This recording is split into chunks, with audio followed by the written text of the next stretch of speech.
Hello students, welcome to my YouTube channel. आज हम अपने इस वीडियो में क्लास 8 का सिविक्स यूनिट का chapter 6 role of the police and the courts को डिस्कस करेंगे। आज हम अपने इस वीडियो में डिस्कस करेंगे कि पुलिस का क्या रोल है और कोर्ट का क्या रोल है हमारे जुडिशरी में। तो हमने प्रीवियस चैप्टर में जुडिशल सिस्टम के बारे में रीड किया था, डिस्कस किया था कि हमारे कंट्री का जुडिशल सिस्टम किस तरह का है। तो आज हम अपने इस वीडियो में और इस टॉपिक में हम अपने पुलिस और कोर्ट दोनों के रोल के बारे में पढ़ेंगे कि किस तरह से दोनों वर्क करते हैं अपने अपने लेवल पर। तो सबसे पहले जान लेते हैं पुलिस के बारे में। पुलिस क्या है? तो पुलिस जो है वो एक प्राइमरी फोर्स है जो कि हमारे जो पब्लिक ऑर्डर्स होते हैं उनको मेंटेन करती है। पब्लिक की लाइफ को, प्रॉपर्टी को, हर एक इंडिविजुअल की जो लाइफ होती है, हर इंडिविजुअल की जो प्रॉपर्टी होती है उसको भी सेफ रखती है, प्रोटेक्ट करती है हमें। और सेकंड पॉइंट अगर देखें तो जो हमारी पुलिस का जो काम है वो एक इन्वेस्टिगेटिंग एजेंसी का है जो कि क्रिमिनल और कोर्ट दोनों के बीच में खड़ी होती है। और जब भी कोई क्राइम होता है तो उसको रिपोर्ट किया जाता है तो जो हमारी पुलिस होती है वो सारे जो एलिगेशंस होते हैं उस टाइम पर उनको रिपोर्ट करती है, इन्वेस्टिगेट करती है और जो भी उस केस से रिलेटेड, जो पर्टिकुलर केस से रिलेटेड फैक्ट्स होते हैं उनको निकालती है, बाहर लेकर आती है और कोर्ट तक पहुंचाती है उनको। और तो इस तरह से जो पुलिस होती है वो कोर्ट को इनेबल करती है किसी भी जजमेंट तक पहुंचने के लिए। और पुलिस जो है वो इन्वेस्टिगेशन अपने अकॉर्डिंग्स करती है, तो कानून के साथ में रह कर के, और पूरा ह्यूमन राइट्स की भी इसमें रिस्पेक्ट की जाती है। जो पुलिस है उसको किसी भी तरीके का टॉर्चर अलाउड नहीं है कि वो किसी से इंफॉर्मेशन निकालने के लिए वो किसी को टॉर्चर नहीं कर सकती, क्योंकि हमारे सुप्रीम कोर्ट ने कुछ गाइडलाइंस दी गई हैं। पुलिस किसी को अपने आप से पनिश नहीं कर सकती। हमारे सुप्रीम कोर्ट ने इसके लिए पुलिस के लिए कुछ गाइडलाइंस दी गई हैं। जब भी पुलिस किसी को अरेस्ट करती है, डिटेंशन होता है, इंटेरोगेशन होती है, तो इन सब के लिए हमारे सुप्रीम कोर्ट ने कुछ गाइडलाइंस दी गई हैं। एंड जो पुलिस है वो गार्जियन होती है लोगों की, उनको गाइड, एक तरीके से गार्जियन का वर्क करती है। पुलिस फोर्स जो है एक विश्वास दिलाती है लोगों को कि वो किस तरह से अपनी जो उनकी रिस्पॉन्सिबिलिटी है उसको मेंटेनेंस करती है। जो पब्लिक ऑर्डर्स होते हैं या फिर क्राइम के जो डिटेक्शंस होते हैं उनको रोकना, क्राइम को रोकना, ये सभी काम हमारी पुलिस ही करती है और उसको बड़े ही रिस्पॉन्सिबिलिटी के साथ करती है।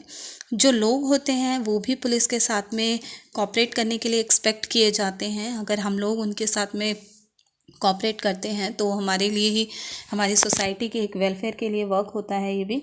और अगर लोग उनके साथ में कोऑपरेट करते हैं तो जो पुलिस की जो जॉब होती है वो उनके लिए बहुत ही ईजी हो जाती है। तो एक जो पुलिस होते हैं वो कम्युनिटी हेल्पर भी होते हैं। देखा जाए तो उनका जो एक अदर टास्क अगर देखें तो बहुत सारा कुछ अदर टास्क होते हैं हमारी पुलिस के, कि पब्लिक ऑर्डर को मेंटेन करने के साथ साथ उनको अपनी एक इमेज भी और लोगों की जो सिक्योरिटी है उसको भी मेंटेन करना होता है, उसको एक जनरल सेंस को भी डेवलप करना होता है। सोसाइटी में एक लार्ज लेवल पर लोगों को सिक्योरिटी देनी होती है। तो जो पुलिस है उनको कुछ स्पेशल एफर्ट्स भी लगाने पड़ते हैं, हेल्पफुल बनना होता है, पोलाइटली बनना होता है उन्हें। जो बड़े बूढ़े होते हैं, जो ओल्ड पीपल होते हैं, उनके साथ में उन्हें हेल्पफुल भी होना होता है। और जो हमारे सोसाइटी के जो वीकर सेक्शंस होते हैं उनके लिए हेल्पफुल होना होता है, या फिर जो विमेंस हैं या जो हमारे डिफरेंटली एबल्ड जो लोग हैं उन सभी के साथ में पोलाइटली और हेल्पफुल हमारे पुलिस को होना चाहिए और होना होता है उन्हें, और होते भी हैं। तो नेक्स्ट आता है हमारा FIR की फर्स्ट इंफॉर्मेशन रिपोर्ट। FIR होती है फर्स्ट इंफॉर्मेशन रिपोर्ट, जिसको हम FIR बोलते हैं, जैसे कि इसके नाम से ही सजेस्ट होता है। और ये फर्स्ट इंफॉर्मेशन होती है किसी भी एलेग्ड ऑफेंस के लिए, जो भी तथाकथित उस टाइम पे जो आरोप जो उस टाइम पे हुआ होता है उसके लिए FIR होती है।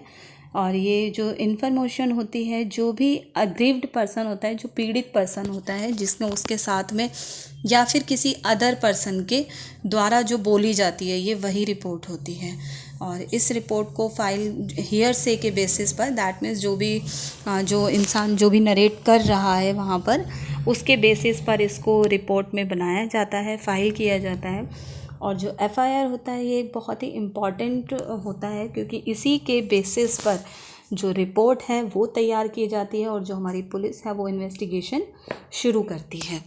तो एफआईआर कुछ इस तरीके का एक फॉर्म होता है जिसको फिल करती है हमारी पुलिस।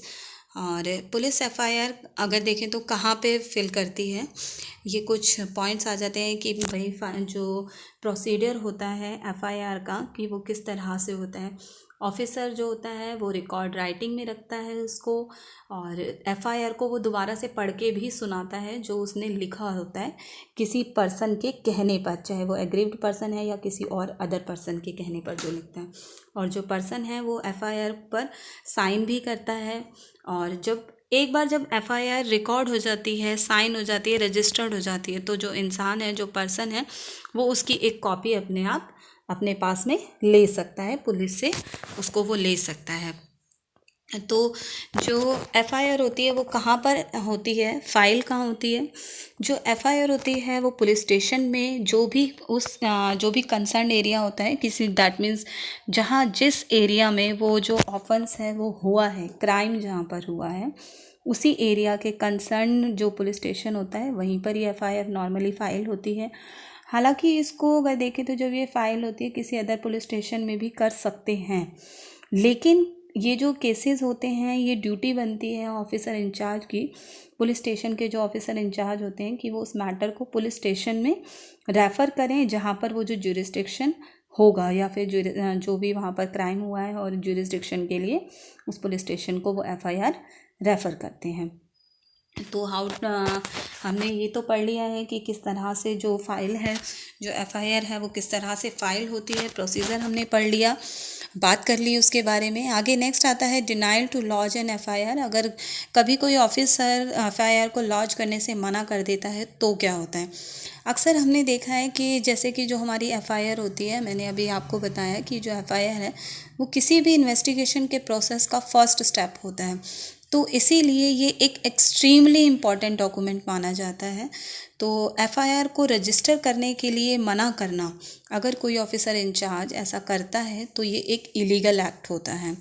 और उस समय पर जो ऑफिसर इंचार्ज है उस टाइम पुलिस का अगर उसको मना कर देता है किसी भी अलग बेसिस पर, तो उस सिचुएशन में तो जो इन्फॉर्मेशन है वो जो हमारे जो सुपरिटेंडेंट ऑफ पुलिस होते हैं या फिर कंसर्न मजिस्ट्रेट या फिर कोर्ट है, हम वहाँ पर अपनी जो रिपोर्ट है हम उसको इन्फॉर्मेशन को बाय पोस्ट भेज सकते हैं।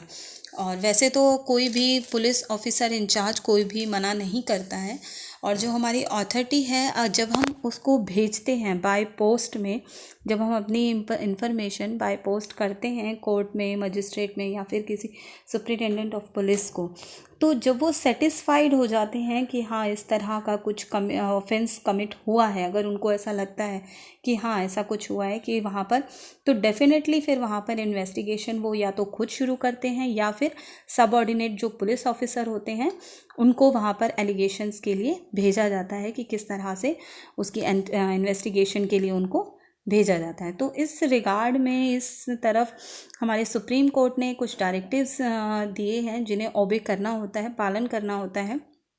इन फरवरी 2006 में सुप्रीम कोर्ट ने एक ऑर्डर पास किया था जिसमें था कि एक पुलिस ऑफिसर को एक केस रजिस्टर करने के लिए अगर वो उसको कंप्लेंट रजिस्टर करनी ही है, और जो पुलिस है वो कभी भी किसी भी इशू को प्री जज नहीं कर सकता, वो सिर्फ उसमें इन्वेस्टिगेशन करेगा। और कोई भी जो पुलिस है वो एफआईआर को रजिस्टर करने से मना नहीं कर सकती, वो ये तय नहीं कर सकती पुलिस कि जो वो इन्फॉर्मेशन है वो रिलायबल है या नहीं है, दैट मीन्स विश्वसनीय है या नहीं है। ये पुलिस का काम नहीं है डिसाइड करना, पुलिस इन्वेस्टिगेशन के बेसिस पर ये काम करेगी। तो पुलिस के पास में कोई अदर ऑप्शन नहीं है, सिर्फ और सिर्फ उनको रजिस्टर जो कंप्लेंट है वो रजिस्टर करनी ही पड़ेगी। और हमारा जो कोर्ट है वो ये कहता है कि रजिस्ट्रेशन के स्टेज पर जो एक क्राइम हुआ है, जो इसकी इन्फॉर्मेशन है, जो बेसिस है, उसको डिस्क्लोज़र करना एक ऑफेंस माना गया है। और पुलिस ऑफिसर कभी भी इस चीज़ को इंक्वायरी के आधार पर ये नहीं कह सकता कि जो इन्फॉर्मेशन है वो रिलायबल है या नहीं है। तो दैट मीन्स ये आ जाता है कि हमारे सुप्रीम कोर्ट ने इस चीज़ को क्लियर कहा है कि जो हमारी पुलिस है उसका काम इन्वेस्टिगेशन करना है, प्री जज करना नहीं है। आगे जो पुलिस इन्वेस्टिगेशन होती है, जो इन्वेस्टिगेशन है वो एफआईआर के फाइल करने के बाद ही शुरू होती है। तो ये जो टास्क होता है ये एक इंटरेस्ट होता है पुलिस ऑफिसर का, जो कि एविडेंस कलेक्ट करता है, जो भी रिलेटेड केस से जो केस से रिलेटेड जो फैक्ट्स होते हैं उन एविडेंस को कलेक्ट करता है। और जो ये एविडेंस होते हैं ये एलिगेशंस को, जो अक्यूज़ के, जो आरोपी के अगेंस्ट जो एलिगेशंस जो लगाए जाते हैं, आरोप जो लगाए जाते हैं तथाकथित, उनको प्रूव करने में हेल्प करते हैं। और इन इन्वेस्टिगेशन के बेसिस पर ही जो पुलिस ऑफिसर होते हैं वो रिपोर्ट तैयार करते हैं। और जो इन्वेस्टिगेशन के बेसिस पर जो रिपोर्ट तैयार की जाती है उसी रिपोर्ट को चार्जशीट कहा जाता है।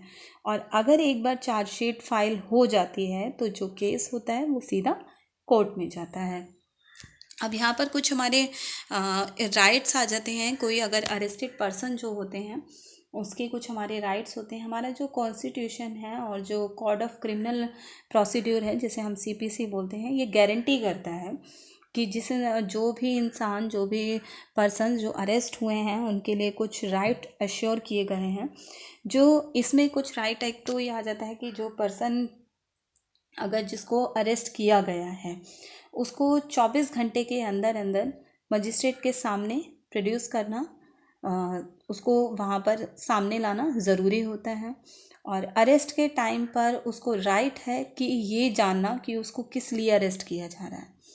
और उसको ये भी राइट है कि वो एक तो उसको किसी भी तरीके का उसके साथ में कोई बुरा व्यवहार नहीं कर सकती पुलिस, और ना ही उसके साथ में कोई टॉर्चर कर सकती है जब तक कि वो कस्टडी में है। तो ये हमारे कुछ राइट्स हो जाते हैं जो हमारे एक पर्सन होते हैं जो भी उसमें अरेस्ट किए जाते हैं। तो आज के वीडियो में बस इतना ही। To know more about this topic, watch my next video. Thanks for watching. Please like, share and subscribe my channel.